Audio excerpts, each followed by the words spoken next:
पिछले 8 वर्षों से मोदी जी के नेतृत्व में जो सरकार चल रही है, उस सरकार की क्या उपलब्धियां हैं, उस सरकार की क्या खामियां हैं, इस फोरम पर उसकी चर्चा की जाएगी। मैंने देखा कि जी न्यूज संवाद जरूरी है, संवाद होना ही चाहिए। बिना संवाद के हेल्दी डेमोक्रेसी यानी स्वतंत्र लोकतंत्र की अपेक्षा की ही नहीं जा सकती है।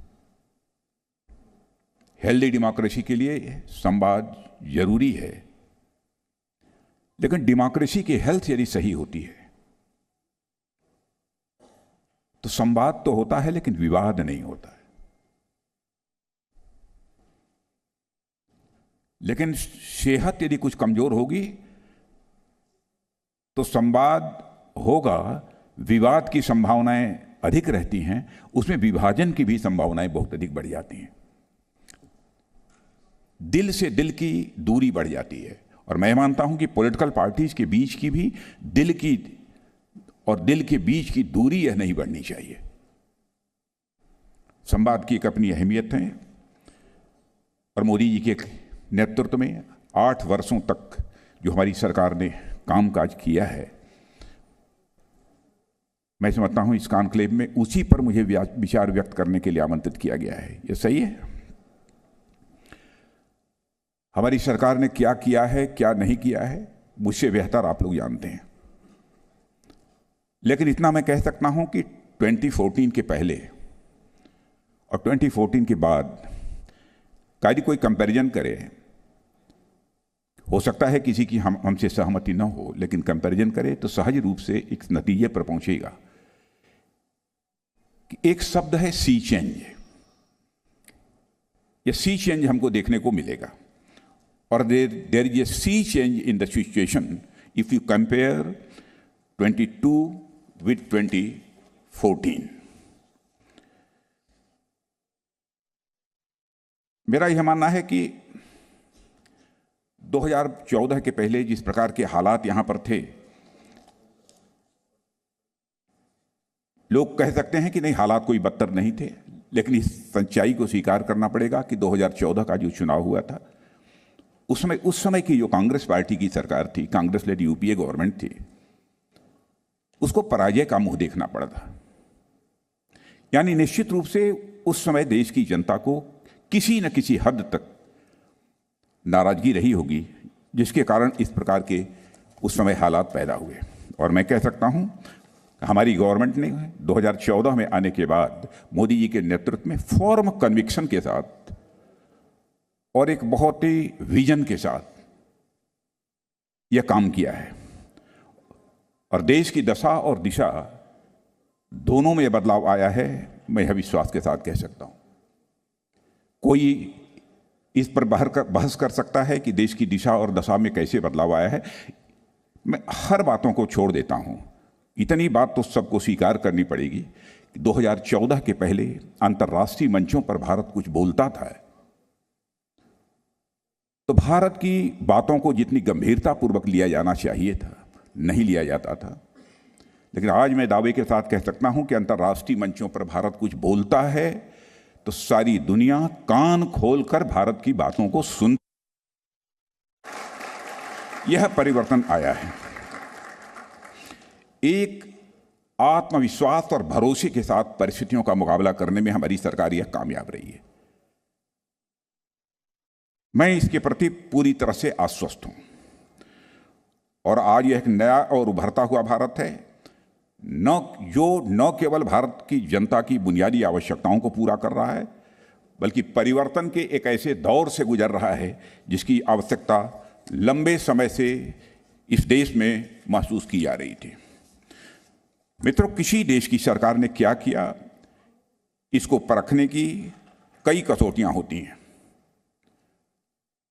लेकिन इस बारे में मैं संक्षेप में चर्चा करते हुए मैं कहना चाहूंगा कि हमने क्या किया है और इसी संदर्भ में अपनी बात मैं आपके सामने रखूंगा। सबसे पहले मैं बात करूंगा देश की अर्थव्यवस्था की। मैं कह सकता हूं कि हमारा भारत जो पहले ब्रेकआउट नेशंस की कैटेगरी में खड़ा था। ब्रेकआउट नेशंस का मतलब यह होता है ऐसे नेशंस, ऐसे देश जिनके अंदर डेवलप्ड कंट्रीज की क्यू में खड़े होने का पोटेंशियल हो, और जो डेवलप्ड कंट्रीज की क्यू में खड़े होने की अपनी तरफ से कोशिश कर रहे हों, उनको ब्रेकआउट नेशन कहते हैं। भारत कभी ब्रेकआउट नेशंस की कैटेगरी में खड़ा था, लेकिन आज मैं दावे के साथ कह सकता हूं कि भारत आज ब्रेकआउट नेशंस की ही कैटेगरी में नहीं खड़ा है, बल्कि उससे आगे निकलकर स्टैंड आउट नेशन की कैटेगरी में हमारा भारत खड़ा हो गया। कोई यह कह सकता है कि स्टैंड आउट नेशन यह क्या होता है? स्टैंड आउट नेशन उसे कहते हैं कि जो नेशन डेवलप्ड कंट्रीज में क्यू में खड़े होने के लिए कुछ एक्स्ट्रा, कुछ अतिरिक्त अपनी तरफ से आउटस्टैंडिंग एफर्ट्स करते हैं, उन्हें हम स्टैंड आउट नेशन के रूप में जानते हैं। आज हमारा भारत उसी स्टैंड आउट नेशंस की कैटेगरी में आकर खड़ा हो गया है। 2013-14 में देश की अर्थव्यवस्था की हालत कैसी थी, यह आप सभी की जानकारी में अच्छी तरह है। अर्थव्यवस्था को मजबूत करने के लिए हमारी सरकार ने कई मेजर स्टेप्स लिए। अर्थव्यवस्था में सुधार करने के लिए हमने GST, banking system, bankruptcy code, FDI के दरवाजे खोलने जैसे कुछ महत्वपूर्ण निर्णय थे। जो महत्वपूर्ण, इन सब सारे निर्णयों को लेने में रंच मात्र भी हमारी गवर्नमेंट ने संकोच नहीं किया, और मैं कह सकता हूं कि हमारा भारत यह इन्वेस्टमेंट के मामले में एक अट्रैक्टिव इन्वेस्टमेंट हब बन गया।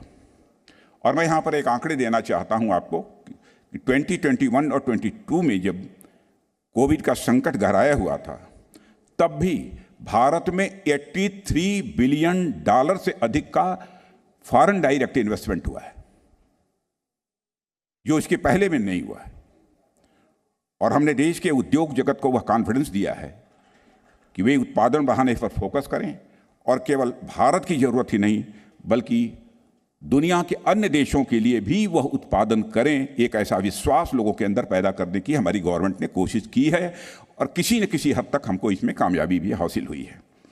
इसका परिणाम हुआ है कि एक्सपोर्ट में लगातार जो है वृद्धि हुई है, और मैं कह सकता हूं कोविड की क्राइसिस के बावजूद हमारा यह एक्सपोर्ट $418 बिलियन तक पहुंच गया है, जो कि इसके पहले $418 बिलियन कभी भी हमारा एक्सपोर्ट नहीं रहा है।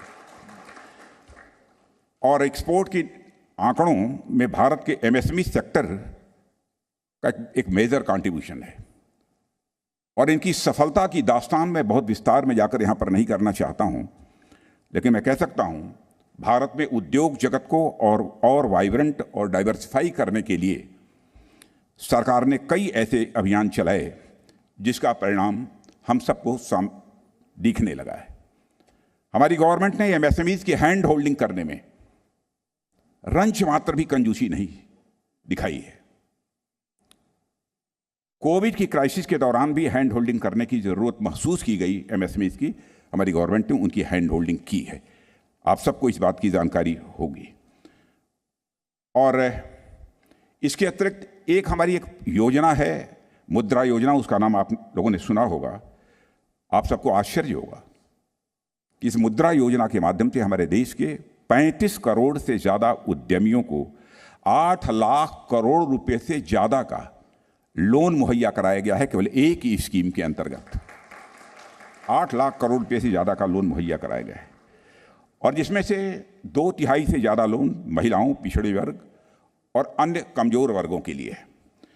और इसके परिणाम स्वरूप देश में रोजगार के अवसर बढ़े हैं, और इंटरप्राइज फ्रेंडली एक नए वातावरण का हमारे देश में निर्माण भी हुआ है।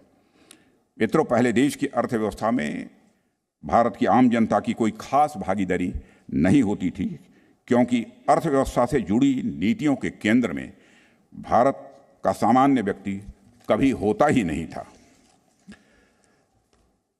जब मैं अर्थव्यवस्था की बात कर सकता हूं तो कोई ये कह सकता है कि साहब कुछ इस समय तो कुछ महंगाई बढ़ी है। इसे मैं स्वीकार करता हूं कि महंगाई थोड़ी बढ़ी है, लेकिन यह बात भी मैं दावे के साथ कह सकता हूं कि इसके पहले जो गवर्नमेंट रही है उनके रिजीम में जितनी महंगाई बढ़ी है उतनी महंगाई कम से कम हमारे शासनकाल में नहीं बढ़ी है। Presenting B News app, available on Google Play and App Store. Download it now.